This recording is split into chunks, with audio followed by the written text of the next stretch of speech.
क्या है, एक कज़्ज़ाब, एक झूठा जो झूठी बात बनाकर लोगों के सामने पेश किया और हमारे सामने भी, वो मैं आपके सामने बताना चाहता हूँ।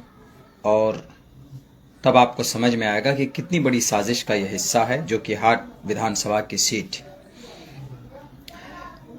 उसमें हुआ यह कि अभी 14 या 15 तारीख को गालिबन हम पार्टी ऑफिस गए अख्तरुल ईमान साहब से मिलने के लिए। तो उन्होंने हमें बुलाया, बहुत सारे लोग थे वहाँ पे, तो हमें अंदर बुलाया और हमसे ये कहा गया कि मौलाना हम जो कि हाट नहीं लड़ना चाहते, जो कि हाट फंसा हुआ है।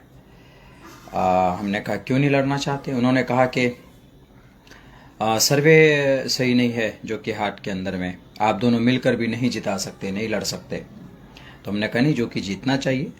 तो फिर उन्होंने ये बात रखी कि जो कि हाट के अंदर जो सर्वे में नाम आ रहा है वो सरफराज साहब का आ रहा है। ये बात जनाब आदिल साहब ने और जनाब अख्तरुल ईमान साहब ने ये बात हमारे सामने रखी अभी 14 या 15 तारीख को रात में किशनगंज ऑफिस में। तो हमने कहा कि नहीं सर, हमने बड़ी मेहनत की है वहाँ पे, जो कि हाट के अंदर में आपको वो सीट लड़ना चाहिए।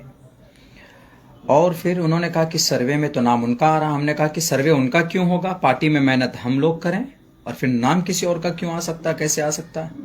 और उन्होंने ये बात कही, असदुद्दीन अवैसी साहब, उन्होंने आपके नाम के हवाले से हमसे ये बात कही कि बैरिस्टर साहब इस सीट को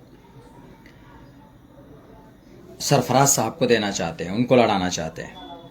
हमने कहा कि ये तो बिल्कुल गलत बात है। जब हम वहाँ पर 2 कैंडिडेट मौजूद हैं, आप हम दोनों में से किसी एक के नाम का फैसला कर सकते हैं। मैंने ये बात इसलिए कही चूँकि सामने में किसी और को टिकट जा रहा था। उन्होंने कहा कि नहीं, वो उनको लड़ाना चाहते हैं। हमने कहा कि आप उस शख्स को लड़ाना चाहते हैं जिसके भाई ने आपकी कमर की हड्डी तोड़ी है, 3 विधायक को लेकर गए, आपको होश लेना चाहिए और फिर आप उनके भाई की बात कर रहे हैं।